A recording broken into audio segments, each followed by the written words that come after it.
गुरुवारी मोठी होतात, बुधवारी ज्यांचं लग्न होतं, गुरुवारी ज्यांना मुलं होतात, शुक्रवारी जे आजारी पडतात, शनिवारी लईच आजारी पडतात आणि आठवारी जी मरतात त्यांची साजरी होते ती तिथी होते.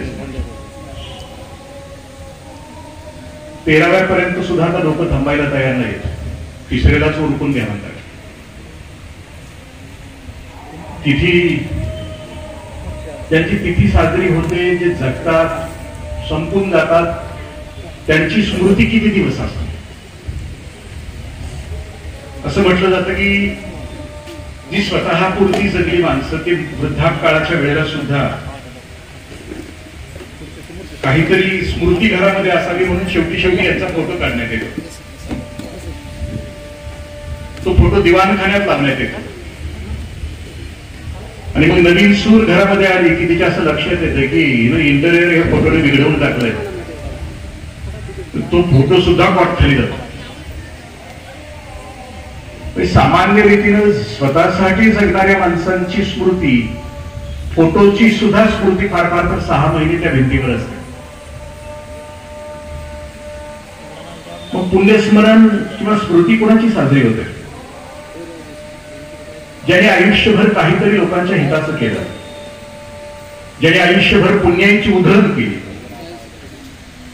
ज्याने हम दो हमारे दो माँ बाप फेक दो या संसाराच्या पलीकडे अनेकांच्या संसाराचा विचार केला आणि आपल्या अस्तित्वानं जग काहीतरी बदलण्याचा प्रयत्न केला, त्यांची साजरी होती ती स्मृती. काकांनी 10 एकर दान दिलं असं म्हटलं.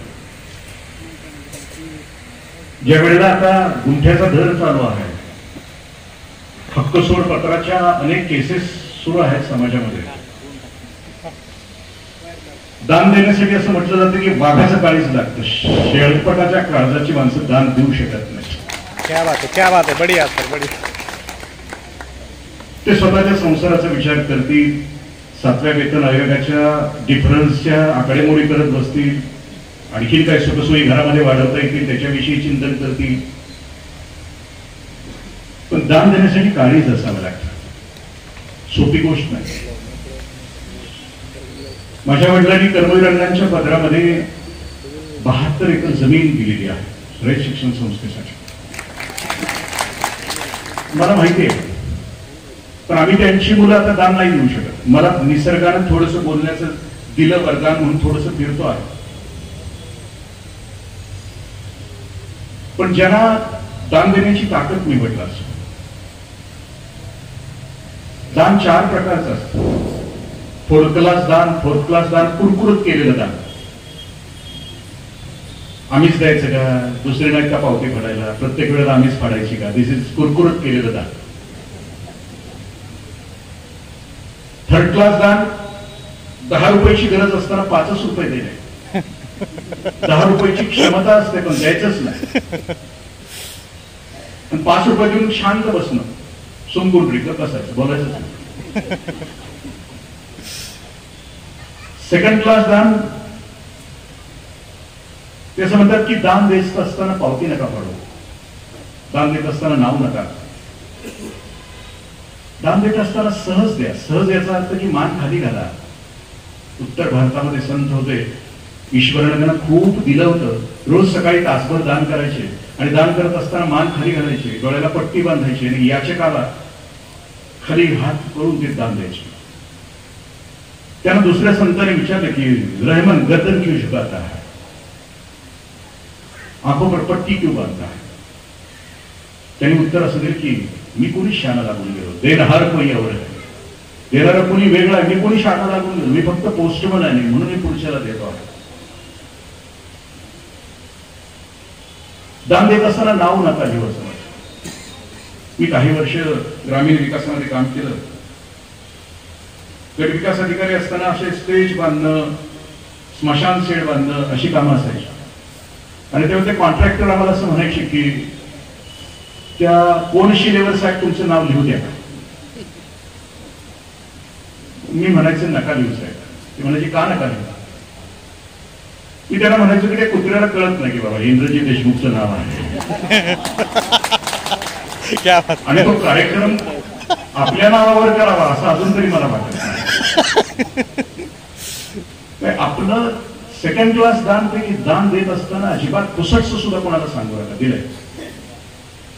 मी म्हटलं ना, वाघाचं काळजी काळीच लागतं. लिटन नावाचा मोठा विचारवंत एकदा त्या चर्चमध्ये पाठीमागे बसला होता आणि दानावर समोर धर्मगुरू भाषण देत होते.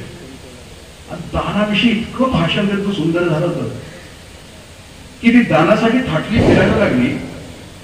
त्यावेळी त्याला पाकिटातले सगळे पैसे बाहेर काढून ठेवले होते की आता थाटली आली की टाकूनच द्यायची.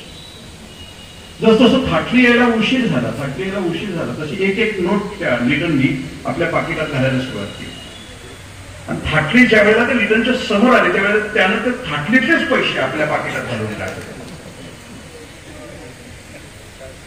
आणि सगळ्यात एक नंबरचं दान कोणतं असेल तर ते दान दिल्यानंतर एखाद्याचं आयुष्याचं कल्याण होतं, एखाद्या घरामध्ये दिवा लागतो.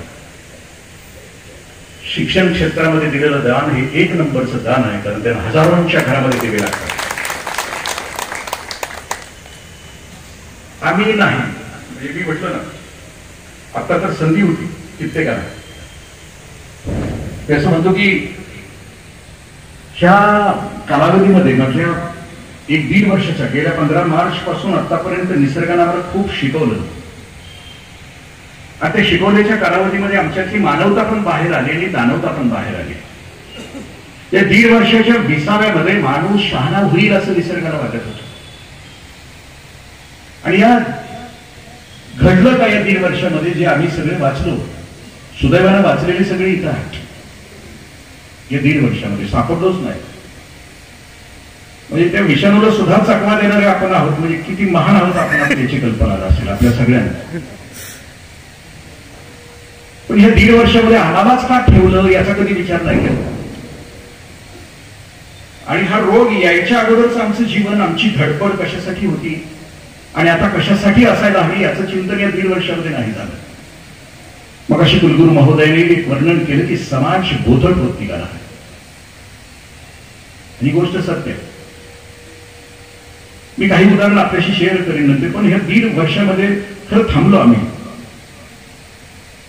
आणि जगायला लय काही लागत नाही हे आमच्या लक्षात आलं. म्हणजे 2 बरमुडा 2 टी-शर्ट मध्ये 1.5 वर्ष जाऊ शकतं हे आम्हाला ह्या कोरोनानं सांगितलं. आज सगळ्या प्राध्यापक महोदयांनी जे कोट वगैरे घातलेले आहेत ते कालच धुतलेत तरी, कारण मागच्या 2 वर्ष घालायला संधीच नव्हती त्यांना. आमच्या साड्या, एकीचा रंग चांगला, एकीचं सूत चांगलं, एकीचा कलर चांगला, एक बाण दिली, एक आईनं दिली, एक आईच्या आईनं दिली, एक बाण दिली, सगळ्या कपाटात गपचूप होत्या 1.5 वर्ष. पण जगायला जास्त काही लागत नाही. तुकोबरायांचं खूप सुंदर अभंग आहे. तुकोबराय म्हणतात की लई नाही मागणे आता, पोटा पुरते देई विठ्ठला, भाकर ताजी अथवा शिळी देई भुकेच्या वेळी विठ्ठला. खायला भाकरी दे आणि भुकेच्या वेळी दे. आम्हाला भूकच लागत नाही. माझ्यासारख्या ज्यांच्या अंगावर चरबी चढली त्यांना भूक नाही लागत. मग आम्ही खातो कधी, आम्ही वेळ झाली तर खातो. वेळ 1:30 वाजले, आता खायला पाहिजे, चालायला पाहिजे, चरतो. तुकोबराय म्हणतात की नाही, भाकर ताजी अथवा शिळी देई भुके, भूक लागल्यानंतर भाकरी दे मला. भूक लागणारी माणसं खूप वेगळी आहेत. वस्त्र नवे अथवा जुने देई अंग भरून विठ्ठला. वस्त्र दे, नव दे, जुनं दे, अंग भरून दे. आमच्या वस्त्राच्या जाहिराती काय बघतोस काय रागानं, लेणी घातलंय वागानं, जाहिरातीच आमच्या. आणि शेवटी तुकोबराय असं म्हणतात की नका करू पाया परता विठ्ठला. हे सगळं असल्यानंतर, भुकेच्या वेळी अन्न, अंगावर वस्त्र, हे सगळं असल्यानंतर तुझ्यातलं, तुझ्याविषयीचं चिंतन माझ्या आयुष्यामध्ये घडू दे. हा पॉज होता, त्या 1.5 वर्षाचा पॉज होता. जसं की ते 1.5 वर्षामध्ये आम्ही पाठीमागे बघितलं तर आमची धाव कशासाठी होती? सत्तेसाठी, संपत्तीसाठी, पदासाठी, प्रतिष्ठेसाठी, मानासाठी, सौंदर्यासाठी आमची धाव होती. जे कृष्णमूर्ती कोणी वाचत असेल तर जे कृष्णमूर्ती असं म्हणतात की जगावं कसं, don't be in the stage of becoming, be in the stage of being असणार. तुम्ही जर बिकमिंगच्या मध्ये असाल तर तुम्ही धडपडत जगता, कुरतडत जगता. म्हणजे असं जगता की अखंड. म्हणजे तरुण सागरजी महाराज असं म्हणतात की ज्यावेळेला महापुरुष जन्माला येतात त्यावेळेला सृष्टी तयार असते त्यांच्या स्वागताला. एखादा दिव्य इलेव्हेटेड सोल ज्या वेळेला जन्माला येतो, प्रगल्भ जीव ज्या वेळेला पृथ्वी तलावर जन्माला येतो त्यावेळेला सृष्टी तयार असते. तथागत बुद्ध जन्माला येताना, भगवान महावीर जन्माला येताना, स्वामी विवेकानंद जन्माला येताना सृष्टी तयार होती त्यांच्या स्वागतासाठी. अवघी सृष्टी तयार होती. मग आम्ही जन्माला आलो त्यावेळेला आमच्यासाठी काही सृष्टीमध्ये हालचाल होती का? नव्हती. होती ना. आम्ही जन्माला आलो त्यावेळेला आमच्या गल्लीतलं कुत्र भुंकत होतं. त्याला वाटत होतं की बरं झालं आपला एक दोस्त जन्माला आला, यार जन्माला आला. कुत्र तसं आयुष्यभर या गल्लीतून त्या गल्लीत, त्या गल्लीतून त्या गल्लीत भटकत राहतं. तसा सुद्धा माणूस भटकत राहतो, आयुष्यभर भटकत राहतो. कधी सत्तेच्या मागं, कधी संपत्तीच्या मागं. तुकोबरायांचा खूप सुंदर अनुभव आहे. मग अशी सांगितली दिशा. तरुणाईलाही दिशा असू दे किंवा आमच्या सगळ्यांच्या जगण्याला जर दिशा नसेल तर जीवन सैरभैर असते. तुकोबरायांच्या एका अभंगामध्ये तुकोबाई असं म्हणतात की या रे सेवितो हा रस वाटितो अनेका, होऊ नका रानभरी.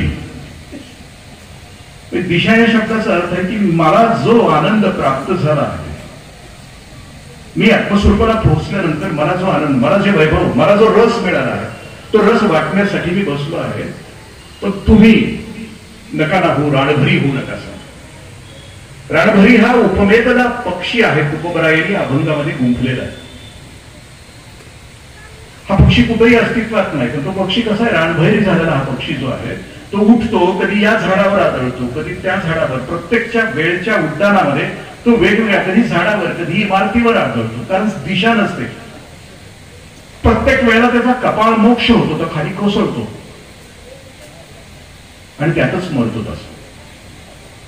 तसं आम्ही सुद्धा आमच्या आयुष्यामध्ये, आमच्या पाठीमागच्या आयुष्यामध्ये प्रत्येक वेळेला उडालो त्यावेळेला असंच रानभरी पक्षासारखं दिशाहीन आम्ही. कधी या दगडावर, कधी त्या दगडावर, कधी त्या दगडावर आम्ही असतो. ह्या विश्रांतीचा उपयोग म्हणजे खरं आम्ही सगळ्यांनी, माझ्या सहित मी सुद्धा विचार करतो की पाठीमागचं जे आयुष्य वाहून गेलं ते आणि आता शिल्लक राहिलं त्याच्याविषयी काय असा. उतू गेलेल्या दुधाविषयी तर आपल्याला सगळ्यांना काहीच करता येत नाही, पण भांड्यात असलेल्या दुधाविषयी आपल्याला थोडंफार चिंतन करता येतं की याचं काय करायचं. आमचं वाहून गेलेलं आयुष्य जे होतं आता त्याच्याविषयी संपलं, पण आता जे घ्यायची, आता जी झेप घ्यायची, आता जो भरारी घ्यायची ती इथून पुढे कोणती घ्यायची असेल. आपण गरुड नावाचा पक्षी ऐकला असेल तर असं म्हटलं जातं की तो 70 वर्ष जगतो आणि त्या 70 वर्षामध्ये मध्ये एकदा 40व्या वर्षी तो 150 दिवसाची विश्रांती घेतो. हा विश्रांती का घेतो? त्याला निसर्गानं झेप आणि भरारी घेण्यासाठी 2 वरदान दिलं. वरदान कोणकोणती दिली? त्याची नख दिली, ती टोकदार नख दिली. त्याला चोच दिली आहे, ती चोच वाकडी दिली भक्ष्याला पकडण्यासाठी. आणि त्याला झेप आणि भरारी घेण्यासाठी पंख दिलेत, की त्याची सामर्थ्याची ठिकाणं आहेत. आणि ती 40व्या वर्षी पंखामध्ये पिसांचा भार होतो, नख खूप वाकडी होतात, भक्ष्य पकडू शकत नाही. चोचीमध्ये तो भक्ष्य पकडू शकत. गरुडाचं वैशिष्ट्य कोणतं असतं? तो ज्यावेळेला अवकाशामध्ये असतो त्यावेळेला आपलं भक्ष्य शोधित असतो. आणि त्याचा सगळ्यात आवडता पदार्थ कोणता असेल तर जहरीला नाग. आता आपला आवडता पदार्थ कोणता असतो आपल्याला माहिती आहे सगळ्यांना. आमच्या कोल्हापूरकडचा असेल तर पांढरा रस्सा, तांबडा रस्सा. आवडता पदार्थ कशाला म्हणायचा? टाचून गळ्यापर्यंत खाल्ल्यानंतर, ज्या पदार्थाचं नाव घेतल्यानंतर जिभेवर टचकन पाणी उभं राहतं त्याला आवडता पदार्थ म्हणायचा. तो ज्यावेळेला दिसतो ना तेव्हा तो खाली येतो, त्या नागाला पकडतो, अवकाशामध्ये घेऊन जातो. तो वळवळवाला नाग असेल तर तो खाली पडतो, पण तो जमिनीवर टेकायच्या आत गरुड खाली येतो, झाप दिशी त्याला घेतो आणि वर जातो. त्याला वरदान पंखाचं. 40व्या वर्षी त्याची पंख जड होतात, पिसांचा भार वाढतो, नख आणखी वाकडी होतात, चोच आणखी वाकडी होते.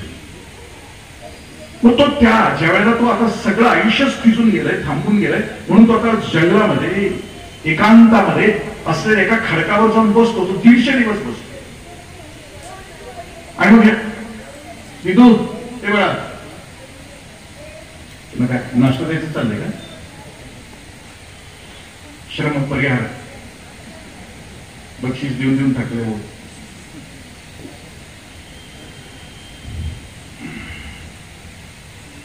दूर एकांतामध्ये तो जातो, खडकावर बसतो, चोच घासतो त्या खडकावर आणि चोच पूर्ण संपल्यानंतर तुटल्यानंतर काही दिवसानंतर ती चोच परत येते.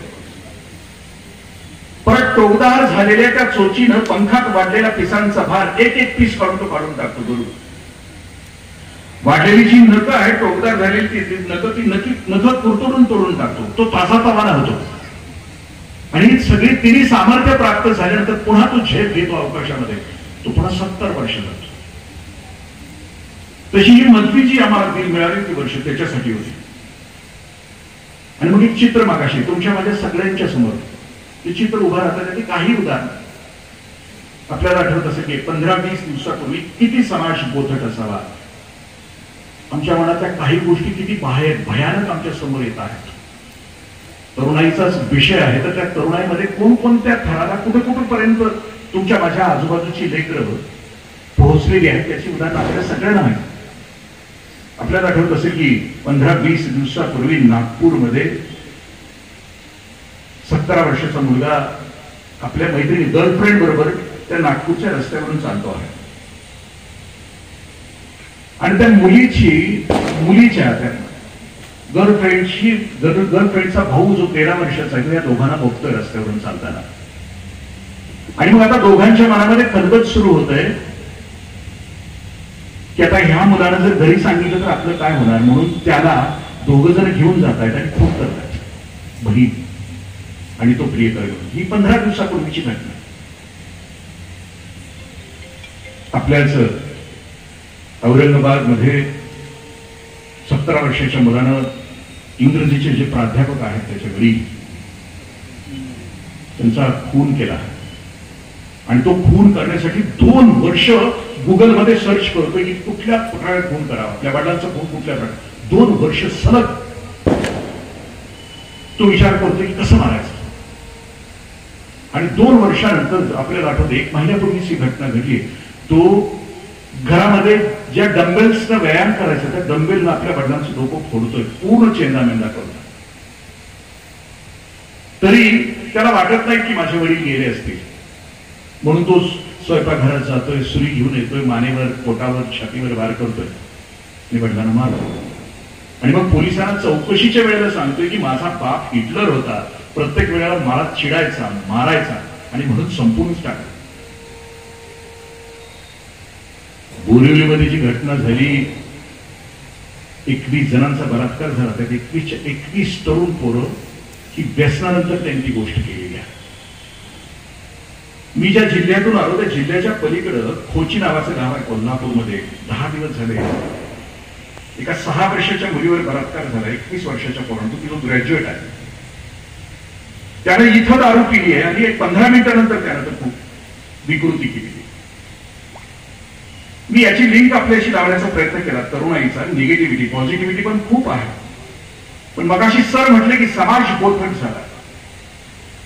2 प्रकारच्या गोष्ट आहे की माझी लेकरं आहेत, आपल्या सोबतची जी लेकरं आहेत, तुमच्या माझ्या घरातली लेकरं आहेत, त्या लेकरांच्या मध्ये ही निगेटिव्हिटीची आली आहे. कारण त्यांना व्यसन हवं आहे आणि व्यसनानंतरचा गुन्हे आणि व्यसनासाठी गुन्हा, या 2 प्रकारचे गुन्हे त्यांच्याकडून घडतात.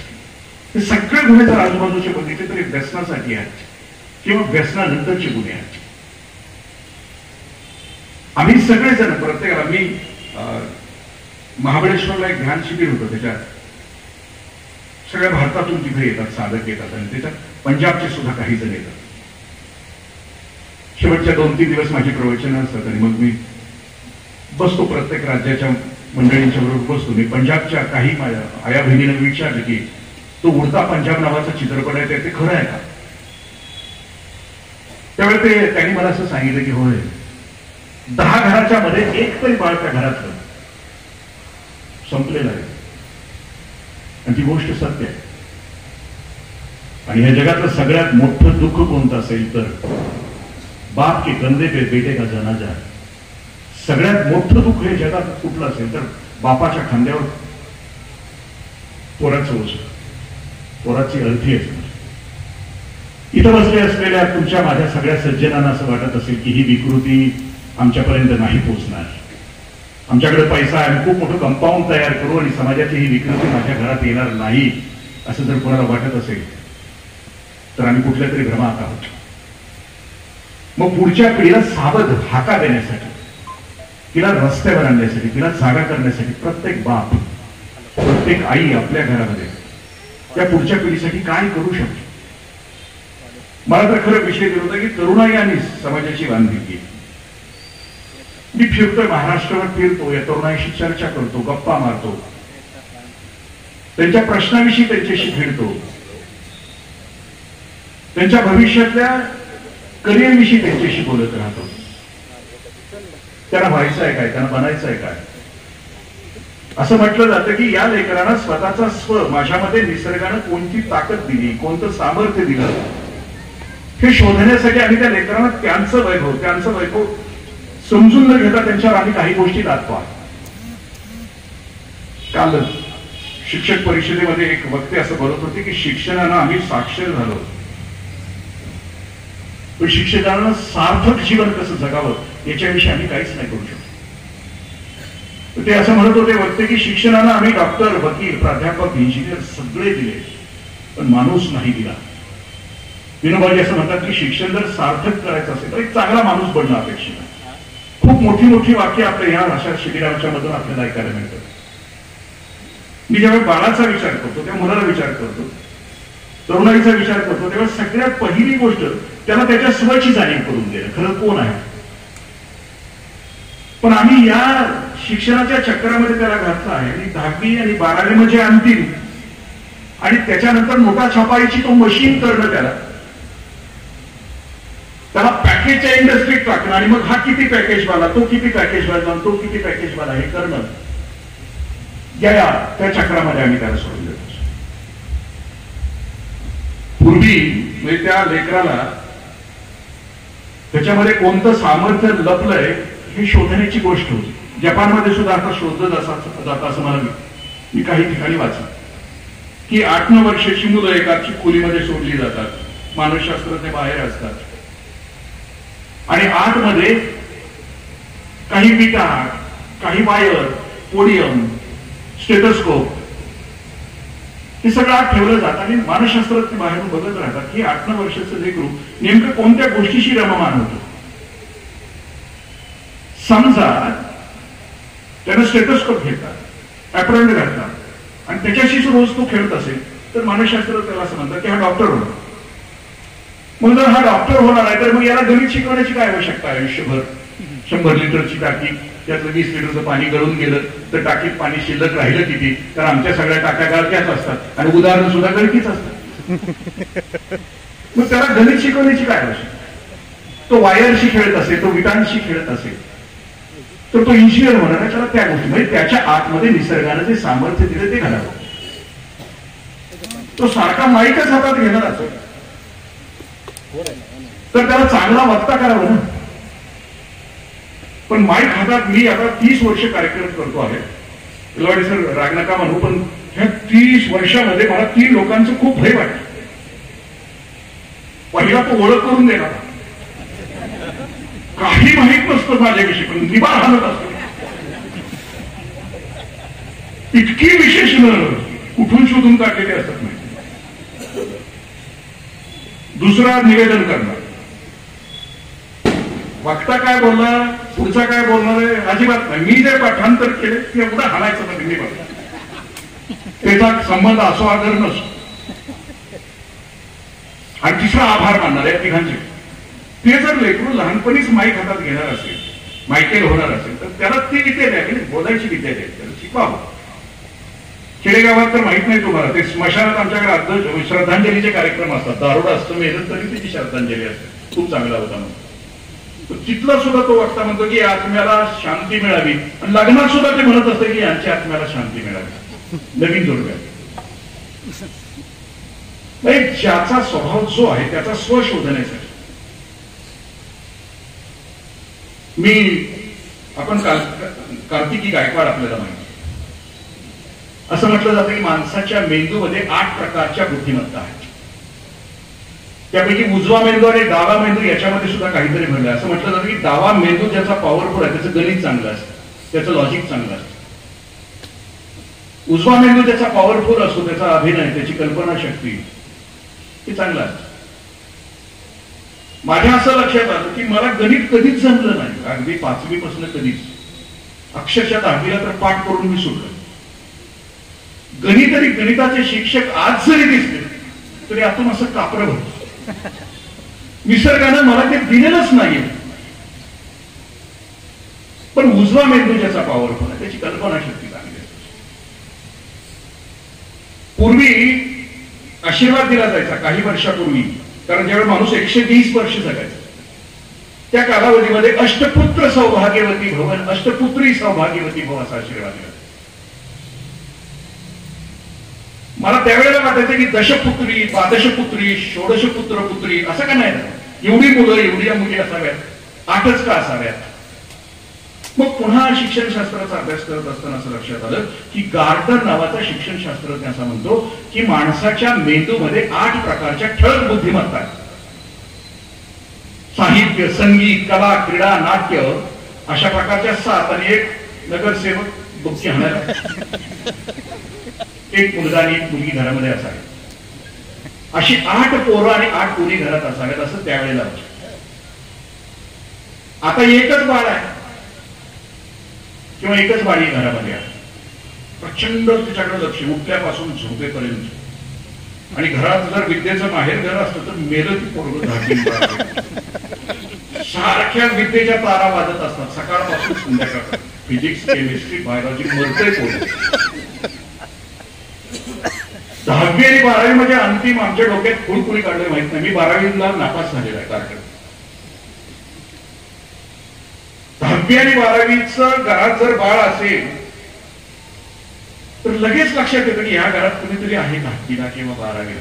प्रवेश टाकल्या आपल्याला कळतं की ह्या घरातलं वातावरण दत्तनाच तरी आता 10वा झालाय किंवा 12वा झालाय असं वातावरण असतं. भयानक. खेळायचं नाही, त्याला कुठं जायचं नाही.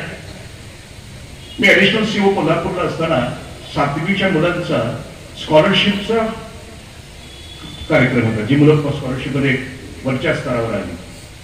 एक मुलगा खूप धाडसी वाटला मला, अजूनही तो धाडसी आहे. म्हणजे 7-8 वर्ष, गेल्या वर्षी मी त्याची चौकशी केली होता. तो खूप छान बोलत होता. तो बोलता तो असं म्हटलं की आई बाबा, तुम्हाला वाटत होतं की मी स्कॉलरशिप मध्ये पहिला यावं, मी आलो, तुमच्यासाठी आलो. पण आई बाबा तुम्ही माझा का नाही विचार केला? तुम्ही मला अभ्यासाला बसवत होता त्यावेळेला माझ्या बरोबरीचे मित्र बाहेर खेळत होते, त्यांच्या खेळण्याचा आवाज मला येत होता. आई बाबा सांगा, मला निसर्गानं दिलेलं वय मला परत येणार, मी खेळायचं काय? म्हातारपणी खेळायचं काय? जे वय मला निसर्गाने दिलं आहे त्या वयात मी नाही खेळणार तर मी खेळणार कधी? तुमच्या सुखासाठी मी राबलो, पण मला माझं वय तुम्ही परत द्याल? खरं हा प्रश्न आहे. तुमच्या माझ्या घरातली लेकरं उठल्यापासून झोपेपर्यंत त्यांच्या आनंदाचं नेमकं ठिकाण कोणतं आहे आई बापाला समजणं किंवा शिक्षकाला समजणं, त्याचा स्व समजणं ही सगळ्यात मोठी गोष्ट आहे. आणि मग जे नंतरचं शिक्षण आहे, आम्ही सगळ्यांनी जरी निरीक्षण केलं तर आम्हाला आमचा स्व माहितच नाही. मरेपर्यंत आम्ही राबणूक करा. आयुष्य वेचून काय हित केले सांग बापा, भोकाचा नोकर झालासी कांबाडी, नाही सुख घरी भोगाया तू. तर माझा स्व मला नाही कळाला तर आयुष्यभर कामगार म्हणून आम्ही जगतो, आनंद नाही भोगत असणार. कार्तिकी गायकवाड नावाची मुलगी आहे, तिचा स्व गाणा, तिनं गाण्यामध्येच तिचं करिअर करावं किंवा तिचं आयुष्य व्यतीत करावं, कारण निसर्गानं वैभव दिलेलं. कारण गाण्यासाठी निसर्गाने तिला गळा दिलाय. मला दिले ते नरड दिलं. मी जर गायला लागलो तर तुम्ही शिल्लक राहिलेले सुद्धा इथं थांबणार नाही. म्हणजे निसर्गानं दिलंय त्याचा विकास करणं कार्तिकी गायकवाड. आणि जर नरड्यानं गळ्याचा विचार केला तर नरडही बरबाद होईल. मी शिरोळला गट विकास अधिकारी असताना त्या नरसोबाच्या वाडीला अजित कडकडे यायचे पहिल्या गुरुवारी, आणि त्या घाटावर कृष्णेच्या असं घाटावर अभंग म्हणायचं, निघालो घेऊन दत्तांची पालखी वाट वळणाची. आणि कडकडेचा तो बहारदार आवाज त्या कृष्णाच्या पाण्याच्या वर सुद्धा असे तरंग यायचे, खूप भारी वाटायचे. आणि ते गाणं असं रुतायचं मला. मग मला पण वाटलं की मला गायला यायला पाहिजे. 75 वर्षाची गुरुजी संगीत शिक्षक, तर BDO आहे, पदावर आहे, त्यामुळे पैसे दिल्यानंतर ते आले शिकवायला सुरुवात. रोज संध्याकाळी 6 ते 7 आमची तालीम, 1 महिनाभर तालीम सुरू त्यांची. आणि एकच अभंग मला शिकवत होते महिनाभर, नाथ महाराजांचा. जैशा परी आहे तैशा स्थिती आहे, कौतुक आहे संचिताचे. 1 महिन्यानंतर गुरुजीने मला ते दिलं, माझ्या पुढे ठेवलं, पैसे ठेवले माझ्या पुढे. मध्ये साहेब जातो म्हणजे का, म्हणजे माझा आवाज बदलायच्या मला सोडा. मी जो नाही तो करण्याचा आम्ही प्रयत्न केला तर भविष्यात त्या लेकराला त्याचं आयुष्य चांगल्या रीतीने घालवण्यासाठी काही होऊन जात. मला विषय दुसरा त्याच्या समोर असं दिलं होतं की तरुणाईसाठी समाजाचं भान असं दिलं. खर तर देश स्वतंत्र झाल्यानंतर या देशाला काही विषारी फळं लागली. ज्या तरुणाला स्वतःच, मी म्हटलं की 3 प्रकारचं पिंड माणसाला दिलं आहे. एक संघर्षाचा पिंड दिला आहे, एक समाजसेवेचा पिंड दिला आणि तिसरा आध्यात्मिक पिंड दिला. ज्याला ज्या वेळेला समजतो त्यावेळेला तो त्या मार्गाने मार्गस्थ होतो. पहिला पिंड जो म्हणतो की चळवळीचा पिंड जो आहे, संघर्षाचा पिंड, ज्याला सहन होत नाही, अत्याचार अन्याय सहन होत नाही, कायम संघर्ष करत राहतो, शेवटपर्यंत संघर्ष करत राहतो. कितीही अपमान झाले, कितीही वाईट गोष्टी त्याच्या आयुष्यामध्ये आल्या तरी तो आपला पिंड सोडत नाही, तो संघर्ष करतो आणि सत्याला न्याय देण्याचा प्रयत्न करतो. तो पिंड आहे तो संघर्षाचा पिंड. दुसरा आहे तो समाजसेवेचा पिंड. एखादं दुःख, एखादी वेदना त्याला दिसली की तो चटकन त्या दिशेला जातो. आणि तिसरं आहे की अध्यात्माचा पिंड. जेव्हा त्याच्या लक्षात येतं की सगळं खोटं आहे, मग तो अंतर्मुख होतो आणि स्वतःच्या विकासाला सुरुवात करतो. असं समाजसेवेचा पिंड असणारी आपल्या आजूबाजूला मुलं, महाविद्यालयामध्ये त्याची व्यवस्था केलेली आहे. NSS मध्ये जी मुलं असतात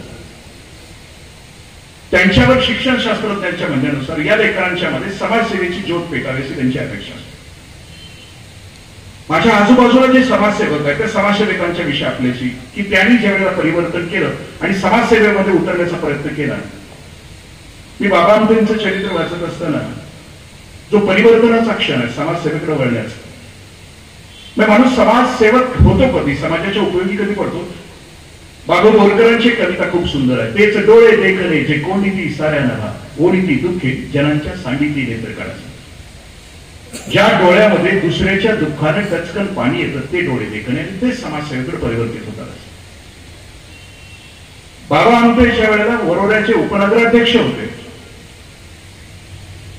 त्यावेळेला मेहतर समाजाने संप पुकारला. मेहतर समाज त्यावेळेला पाठीची संडास होती. ते संडासची खालची पाठी भरल्यानंतर मेहतर समाज यायचा, डोक्यावर पाठी घ्यायचा आणि बाहेर वाहून न्यायचा. आणि ज्या दिवशी बाबा उपनगराध्यक्ष असताना या समाजाने संप केल्यानंतर ज्या वार्डातून ते निवडून आले होते त्या वार्डातल्या त्या ज्या पाट्या होत्या, मैलाच्या पाट्या, माणसाच्या मैलाच्या पाट्या होत्या, त्या डोक्यावर घेऊन त्यांनी बाहेर जायला सुरुवात केली. एक दिवशी ती मानवी मैलेची पाटी डोक्यावर असताना गावाच्या बाहेर एक मानवी देहाचं मुटकुळं गोंदपाटामध्ये पडून होतं, स्वतःला झाकलं होतं आणि त्याच्यातून दुःखाच्या वेदना, हुंकार बाहेर पडत होते. बाबांनी डोक्यावरची पाटी बाजूला ठेवली आणि ज्या वेळेला त्या गोंदपाट बाजूला काढलं त्या आतल्या देहाच्या नजरेमध्ये अनंत दुःखाचं पाणी बघितलं आणि त्यावेळी तो पहिला देह उचलला बाबांनी आणि नंतर आनंदवनाची निर्मिती, अखंड आयुष्य समाजसेवेसाठी व्यतीत केलं. आमच्याही आजूबाजूला हे घटना घडत असतात. मी जे बघितले महाराष्ट्रातले, आपण गिरीश कुलकर्णी म्हणून आपण कधी गेलात, अहमदनगरला कधी गेलात तर स्नेहालय नावाचं ठिकाण, त्या स्नेहालयामध्ये गेल्यानंतर सुद्धा आत गेल्यानंतर आपल्याला जाणवतं की किती मोठं काम असावं. ते स्वतः इंजिनियर आहेत, प्राध्यापक आहेत. प्राध्यापक असताना कॉलेजच्या रोडवर जात असताना लाल दिव्याची वस्ती आहे आणि तिथे एका स्त्रीला खूप अत्याचार करत आहेत तिथले गुंड. म्हणून तिला ते घरी घेऊन जातात. अशी रोज 1, 2, 3, 10 अशा. आणि आता स्नेहालयामध्ये गेला तर शेकडो आया बहिणी की ज्या या व्यवसायामध्ये काम करत आहेत आणि ज्यांना एड्स सारखा भयानक रोग झाला आहे, त्यांना गिरीशदादा सांभाळतात. त्यांच्या सोबत तरुणाईचे फौज आहेत. माजिद कुलकर्णी असेल, अंबादास असेल, 50-60 लेकरांची फौज आहे की ज्यांचं वय 20, 25, 27, 28 वर्षाची पोर आहेत गिरीशदादांच्या बरोबरची. ज्या या बहिणींना एड्स झालाय, हाडाचा सापळा फक्त शिल्लक आहे, मृत्यूचे काही क्षण, जगण्याचे काही क्षण शिल्लक आहेत, त्यांची सेवा ही लेकर करतात. मी कधी जातो त्या आवारामध्ये या सगळ्या लेकरांच्या पाया पडतो की धन्य आहेत तुमचे आई वडील की तुम्हाला एवढ्या कमी वयामध्ये जगातलं दुःख समजतात आणि काम करतात. या देशातला आणखीन एक की ज्याला मॅग्सेसे अवॉर्ड मिळालं, दिल्लीमध्ये ते पत्रकार होते. मी म्हटलं की परिवर्तनाचा क्षण ज्याच्या डोळ्यामध्ये दुसऱ्याच्या दुःखाने टचकन पाणी येतं तो समाजसेवेकडे जातो. अंशु गुप्ता नावाचा माणूस आहे, पत्रकार होते. थंडीचे दिवस होते दिल्लीला. थंडीने खूपच निगेटिव्ह टेम्परेचर होतं.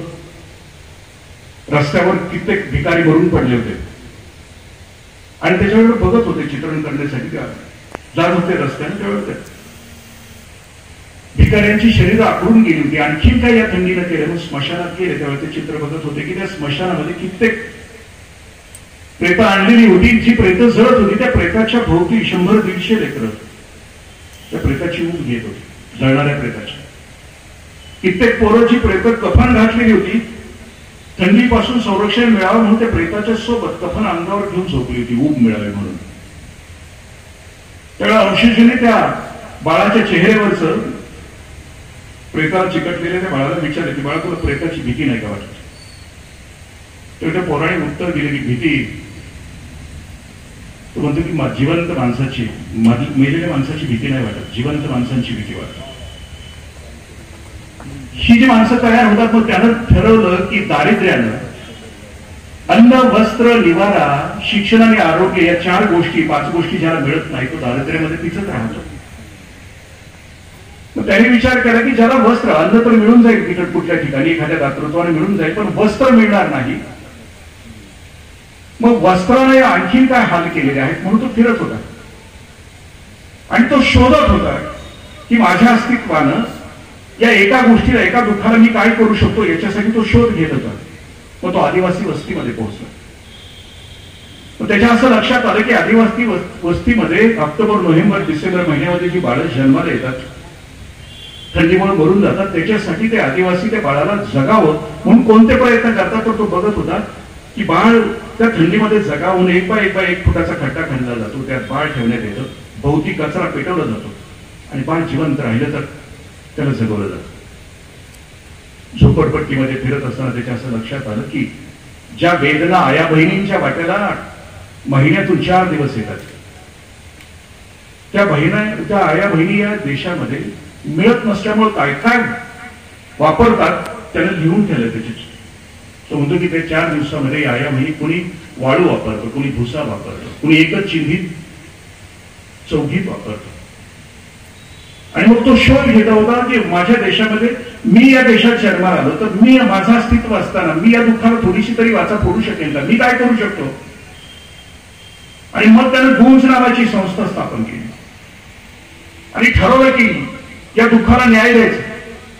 मग त्यानं रिक्षा घेतली, रिक्षा घेऊन अपार्टमेंटच्या खाली तो उभा राहिला आणि वर असणाऱ्या सगळ्या माणसांना, आमच्यासारख्या सुशिक्षित चांगल्या माणसांना त्याला आव्हान करायला सुरुवात केली. तुमच्या जुन्या साड्या द्या, जुन्या कपडे द्या. आणि मग ट्रकच्या ट्रक भरून आता त्याच्यासोबत 121 मुलं काम करत आहेत. ही सगळी जुनी कपडे घेत आहेत, धुत आहेत आणि जिथं थंडी पडल्यानंतर अंगावरचं वस्त्र आहे म्हणून ही गूंज नावाची संस्था शेकडो, हजारो लोकांच्या पर्यंत पोहोचते.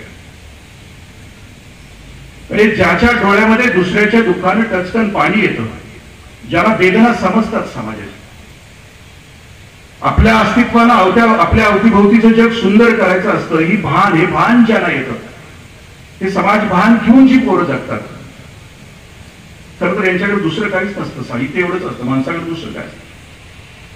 पण त्या या 3.5 हाताच्या देहाचं नेमकं काय करायचं याचं उत्तर त्यांना सापडलेलं असतं. माणसाच्या आयुष्यातले 2 दिवस महत्वाचे असतात. पहिला दिवस मी जन्माला आलो होतो आणि दुसरा दिवस मी का जन्माला आलो होतो. दुसरा ह्या लेकरांना चटकन जाणवतं की मी का जन्माला आलो, आणि ती त्या वाटेकडे चालायला सुरुवात करतात. समाजातल्या प्रवृत्तीची जे समाजसेवेकडे वळतात त्या माणसांची बुद्धिमत्ता कोणत्या प्रकारची असते याचं खूप सुंदर वर्णन. परमार्थापर्यंत पोहोचणाऱ्या माणसाच्या अनेक प्रकारच्या ज्या बुद्धिमत्ता आहेत त्या बुद्धिमत्तेमध्ये कोणती माणसं समाजसेवेकडे वळतात, कोणती अंतर्मुख होतात, कोणती स्वतःचा विकास करतात, त्या माणसांच्या बुद्धिमत्तेचं वर्णन नाथ महाराजांनी खूप सुंदर केलं. कोणकोणत्या प्रकारच्या बुद्धिमत्ता असतात आणि जे याच्याकडे पहिली ते म्हणतात की बेडकाच्या प्रकारची बुद्धिमत्ता असते. विवेकानंदांचं 11 सप्टेंबरचं जर भाषण वाचलं तर 7 मिनिटांमध्ये असं म्हणतात की माझाच धर्म करा, माझाच धर्म सत्य असं म्हणू नका. त्या डबक्यातल्या बेडकासारखं नको. आणि मग त्याच्यात त्यांनी उदाहरण दिले पहिल्या भाषणामध्ये की मीच खरा, मीच अंतिम सत्य, या गोष्टी नका बोलू. त्यात त्यांनी जे उदाहरण दिले, बेडकाच्या प्रवृत्तीची माणसं असतात कशी की समुद्राच्या काठाला एक विहीर आहे आणि त्या विहिरीत भरतीच्या वेळेला समुद्राचं एक मोठं बेडूक घेऊन त्या समुद्रामध्ये कोसळतं, त्या विहिरीमध्ये कोसळतं. त्या विहिरीत एक ओरिजिनल सोन्या बेडूक आहे, तिथंच राहणारा बेडूक आहे. हे पाहुणे आलेल्या बेडकाला विचारतं की पाहुणं गाव कुठलं. ते म्हणतं की सागर, समुद्रातून आलं. ते विचारतो की कसा आहे समुद्र, कुठं आहे, त्याचं कसं आहे, नाव गाव सांग मला. मग तो सांगतो की खूप मोठा आहे, सांगता येणार. मग तो ओरिजिनल सोन्या बेडूक विहिरीच्या या काठाला येतो, मध्यावर उडी मारतो. तो म्हणतो की एवढा आहे का समुद्र. तो म्हणतो नाही, याच्यापेक्षा खूप मोठा. पुन्हा या काठावरून परत या काठावर उडी मारतो. तो म्हणतो की नाही, याच्यापेक्षाही खूप मोठा. मग तो ओरिजिनल आतला सोन्या बेडूक पाहुण्या बेडकाला म्हणतो की नाही, यापेक्षा जगात काही मोठं नाही, तू खोटं बोलतोस. जी माणसं या प्रवृत्तीची असतात त्यांना वाटतं की मी जगतो ते खरं आहे, माझं ते खरं आहे. आपल्या घरात सुद्धा ही माणसं असतात. 5 माणसापैकी एखादं जरी असं असलं तर त्या कुटुंबाला काय त्रास होतो आपल्या सगळ्यांना माहिती. दुसऱ्या प्रकारची बुद्धिमत्ता आहे, त्यांनी सांगितलं की माशीच्या प्रकारची बुद्धिमत्ता. नाथ महाराज असं म्हणतात की माशी विष्ठेवर पण बसते, माशी मधावर पण बसते. ही माणसं कीर्तनात पण असतात, तमाशात पण असतात, सगळीकडे असतात. इधर भी हाय आहे, उधर भी हाय, जगत राहतात. तर ते म्हणतात की माशीचं एक वैशिष्ट्य असं, माशी जर मधावर बसली आणि तिने जर पंख आपले रोवले, त्या मधामध्ये घट्ट रोवले, तर ती मधासोबत आयुष्यभर राहते. असं म्हटलं जातं की मानवजातीच्या इतिहासामध्ये थर्ड वेव्ह आणि फ्युचर शॉक नावाचं एक पुस्तक आहे अरविंद टॉपलरचं. त्याच्यामध्ये तो निवेदन असं करतो की मानवी जीवनामध्ये 3 लाटा आल्या माणसाच्या इतिहासामध्ये. पहिली लाट अंधाराची होती, त्यावेळेला माणसाला 2च भूका होत्या, एक पोटाची भूक होती, एक शरीराची भूक होती. त्याच्या पलीकडचं काही नव्हतं. माणूस लिपी शिकला, नागरिकत्व आलं, कुटुंब आलं, विज्ञान आलं, गावं तयार झाली, शहरं तयार झाली. ही लाट 1990 पर्यंत होती असं.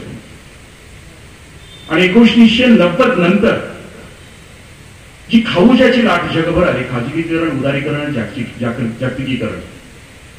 मग याच्यात नेमका बदल झाला का, त्याच्याविषयी युवांत नावाचं पुस्तक लिहिले द्वादशवार सरांनी. असं म्हणतात की 90च्या अगोदर व्यक्तीवर कुटुंबाचा आणि समाजाचा प्रभाव होता. म्हणजे मी जरी गावामध्ये, मी जरी देशमुख होतो, आमदाराचा मुलगा होतो, गावात मी कोणाला शिवी दिली तर गावाचा कोणी माणूस माझ्या थोबाडीत फिरू शकत, तर माझ्यावर मी अख्ख्या गावाचा मुलगा होतो. म्हणजे मी चुकीचं वागलो तर माझ्या गावात हे बाळ असं असायला कामा नाही, ही गावाची भूमिका होती. 1990 नंतर समूहवादाकडून व्यक्तिवादाकडे माणूस चालू लागला. आणि मग विचारवंत असं म्हणतात की ज्या वेळेला समूहवादाकडून व्यक्तिवादाकडे, मग अशी सरांनी जे वर्णन केलं ते जातो, त्यावेळेला तो कोणाच्या सहवासात आहे, कोणती पुस्तकं वाचतो, तो स्वतःला कसं घडवतो, त्याच्यावर त्याचं भविष्य घडतं. नाथ महाराज या माशीच्या प्रवृत्तीच्या माणसाला असं म्हणतात की माशीचं वैशिष्ट्य आणखी एक आहे की माशी कधी त्या जाळावर बसत नाही, तिला घाट कळतो. मग आपला उद्धार जर कळण्याचं तिला जर कळावं लागलं, त्या बुद्धीच्या माणसाला कळालं की मधाशीच आपला पंख चिकटवावा आणि चांगल्या लोकांच्या सहवासात राहावं, तर ती मधमाशीची. तिसऱ्या प्रकारची बुद्धिमत्ता त्यांनी सांगितली की कावळ्याच्या प्रकारची बुद्धिमत्ता. आम्ही सगळ्यांनी म्हणजे हे चिंतन नाथ महाराजांनी का केले तर हा विकास. कावळ्याची बुद्धिमत्ता कशी असते, एखादी जखम भरून आली प्राण्याची की ते जखमेवर बरोबर ती जखम टोकून काढते. म्हणजे एखाद्या घरामध्ये वाटण्या चालू असल्या की हे त्याच्या घरात जाऊन बसतोय, मध्ये थोरल्यानं तुझ्यावर अन्यायच केला. जखम भरून आल्यानंतर, भांडणं चालू असल्यानंतर बाहेर राखेलचा डबा घेऊन जे माणसं उभी असतात ती कावळ्याच्या प्रवृत्तीची असतात. तर त्याला तुकोबार असं म्हणतात की परदुःखे सुखी असं म्हणतात.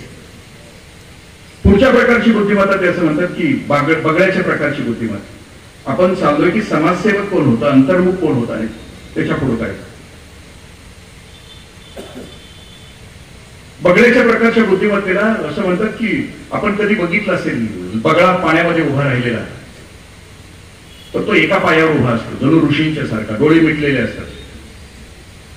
बगळा कुठपर्यंत समाधीस्थ असतो की जोपर्यंत त्याच्या पायात चिंगडी येत नाही तोपर्यंत तो समाधीस्थ असतो. ही माणसं आमच्या खात्यामध्ये भरपूर असतात, आमच्या आजूबाजूच्या खात्यामध्ये असतात, भरपूर असतात. ती वाटतात बाहेरून, पण स्वार्थ समोर आला की ते आपलं मौन सोडतात, आपलं ध्यान सोडतात आणि स्वार्थाकडे जातात. असं पुढच्या प्रकारची बुद्धिमत्ता ते असं म्हणतात की कोकिळेची बुद्धिमत्ता. कोकिळेच्या बुद्धिमत्तेची माणसं असे असतात की कोकिळा स्वतःचं घरटं कधी बांधत नाही. आपल्या बाळाचा जन्म, आपली अंडी ते कावळीच्या घरट्यामध्ये टाकतात, कावळी तिला उगवते आणि मग वसंत ऋतू आला, ते बाळ मोठं झालं की ते आपण कंठातून आवाज देत आणि बाजूला ते करणार गाव आणि याचं नाव असं असतं, म्हणजे दुसऱ्यानं करायचं. आपल्या ह्या प्रवृत्तीची माणसं सगळीकडे असतात. तुमच्याकडे आहेत त्यांना माहित नाही, आमच्याकडे ते काम करायचं दुसऱ्यानं आणि याला पुढं पुढं करून शायनिंग वरून आपलंच घेऊन जायचं. यानं कधीच त्याला राबवलेलं नसतं. त्याच्या पुढच्या प्रकारची बुद्धिमत्ता ते असं म्हणतात की शुक प्रकारची बुद्धिमत्ता, म्हणजे पोपटाच्या प्रकारची बुद्धिमत्ता. ज्याला काम करायचं आहे, ज्याला स्वतःच्या आयुष्याचा विकास करायचा आहे, विवेकानंद असं म्हणतात की every soul is potentially divine. प्रत्येक जीव हा अव्यक्त ब्रह्म आहे, त्याच्या विकासासाठी कुठलीच अडचण नाही. ज्याला स्वतःचा विकास करायचा आहे यानं स्वतःच्याच भोवती स्वतःची बंधनं घातलेली असतात. शुक प्रकारच्या बुद्धिमत्तेचं वर्णन करताना ते म्हणतात की एखाद्या पोपटाला जर पकडायचं असेल तर त्या पोपटाला आवडणारा पदार्थ एक नळी बांधायची, नळीच्या वर तो पदार्थ टांगायचा, नळी फिरणारी असली पाहिजे. तो पोपट येतो, त्या फळाला चोची मारतो, नळी गरदिशी फिरलं की त्या नळीला घट्ट आवळतो. खरं तर तो पोपट त्यावेळेला पकडला जातो. त्यानं जर आपले पाय सोडले तर तो मोकळा असतो, पण त्याला वाटतं की नाही मी आता सापड. ज्याला समाजसेवा करायची आहे त्याला वाटतं की एवढं दोन्ही पोरांचं लग्न झालं की आता समाजसेवा करावी. मगाशी कवडे सर आम्हाला सांगत होते की पोरग एकदा लग्न झालं, त्याच्या संसाराला लागलं की समाजसेवेच्या नादाला लागावं, मरणाची वाट बघत जगू नये असते. तसं हे पोपटाच्या प्रकारची प्रवृत्तीची माणसं असतात. ती माणसं वाट बघत बसतात की आता ह्या पोराचं लग्न झालं, त्या पोरीचं लग्न झालं, आता वाट बघतात की आता नातवाचं लग्न झालं पाहिजे. ते उडी टाकायला तयार नसतात, स्वतःच बंधनं स्वतःच्या भोवती घालत राहतात. त्यांचं आयुष्य त्यांचं असतं, मोकळं असतं आणि हे करू शकत असतात, पण ते करत नाही असं म्हटलं. आणि आता मी वर्णन करतो आहे की जे समाजसेवक होतात त्यांच्या आयुष्यातला सगळ्यात मोठा आनंद ज्या बुद्धिमत्तेमध्ये आहे, त्या बुद्धिमत्तेची माणसं कोणत्या बुद्धिमत्तेची असतात. नाथ महाराज म्हणतात की मोराच्या बुद्धिमत्तेची जी माणसं असतात ती समाजसेवेसाठी प्रवृत्त होतात. 2-4 वर्षाचा दुष्काळ पडावा, जमिनीला भेगा पाडाव्यात, बळीराजाच्या घरातली लग्न थांबावीत, शिक्षण थांबावं, 2 दिवसातून एखाद्या दिवशी चूल पेटावी आणि 2-3 वर्षाच्या दुष्काळानंतर अचानक मृग नक्षत्रामध्ये आकाशात ढग यावेत आणि आता पाऊस खूप कोसळणार आहे असं वातावरण तयार व्हावं. त्यावेळेला त्या ढगाच्या खाली तो मोर येतो आणि खूप नाचतो, बेभान होऊन नाचतो, थुईथुईहून नाचतो. त्यावेळी तो नाचत असताना इतका बेभान असतो की त्याचा पिसारा प्रचंड फुललेला असतो. तो नाचत असताना त्याच्या डोळ्यातून पाण्याचे थेंब टिपण्यासाठी अनेक लांडोर त्याच्या भोवती असतात, पिंगा घालत असतात. त्याच्या केकावलीनं अवघी पंचकृषीत दणाणून जात आणि हे असं सगळं घडल्यानंतर कुणीतरी त्याला विचारतं की त्या मोराला रे एवढा का नाचतोस, पिसळा काय फुलवलायस, एकावरीनं पंचक्रोशी काय दणानून सोडलीस आणि एवढा का बेभान होऊन नाचतोय. त्यावेळी तो मोर असं उत्तर देतो की अरे राजा, बळीराजाच्या घरामध्ये चूल नाहीये पेटत, तिथली लग्न थांबली, तिथलं शिक्षण थांबलंय, बघ ना वर ढग आलाय, पाऊस पडेल, बळीराजाचं शेत पिकल, तिथं घर पुन्हा चालू होईल, शिक्षण पुन्हा चालू होतील, बळीराजा सुखी तर आपण सगळे सुखी, त्याच्या सुखासाठी मी नाचतोय रे, आणि म्हणून मी नाचतो. मोराच्या बुद्धिमत्तेची माणसं या प्रकारची असतात की परत सुखे सुखी दुसऱ्याच्या सुखानं स्वतःचं सुख ज्याला समजतं ती माणसं सुखातलं, ती माणसं मोराच्या बुद्धिमत्तेची असतात. अध्यात्माविषयी बोलत नाही फक्त, त्याच्या पुढचं राजहंस प्रकारची बुद्धिमत्ता आहे, त्याच्या पुढची परमहंस प्रकारची बुद्धिमत्ता असं म्हणतात. राजहंसाचा विषयी फक्त ते असं म्हणतात की ज्ञानेश्वरीमध्ये खूप सुंदर ओवी आहे, राजहंसाच्या बुद्धिमत्तेची माणसं कशी असतात, त्यांना आजूबाजूचं सार काय, असार काय, चिरंतन काय आहे, शाश्वत काय आहे, खोटं काय आहे, हे सगळ्या गोष्टींचं भान त्यांच्या बुद्धीमध्ये असतं. आणि ती नेहमी आपली निवड करत असताना उच्चतम निवड करत असतात. एकदा त्या हिमालयाचा राजहंस आला, आमच्या कोल्हापूर एक राजाराम तलाव आहे, त्या राजाराम तलावाच्या बाजूला एक राजहंस येऊन बसले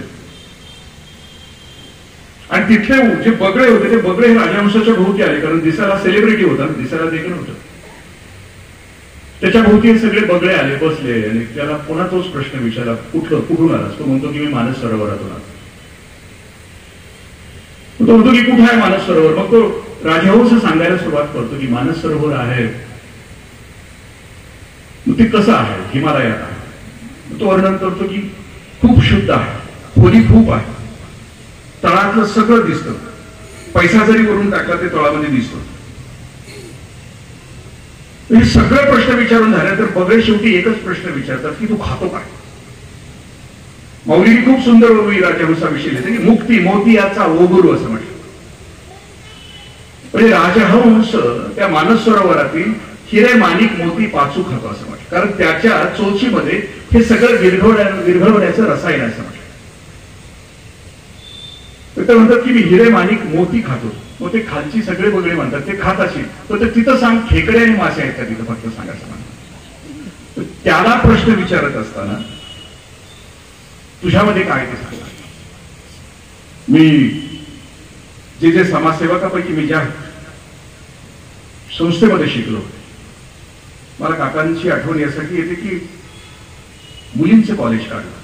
मी ज्या संस्थेमध्ये शिकलो, रयत शिक्षण संस्थेमध्ये, मी कर्मवीर अण्णांच्या एका प्रसंगानं अण्णांच्या आजच्या कार्यक्रमाचा गौरव करत असताना कर्मवीर अण्णांच्या विषयाचा फक्त एक प्रसंग सांगतो की समाजसेवक असतात कसे.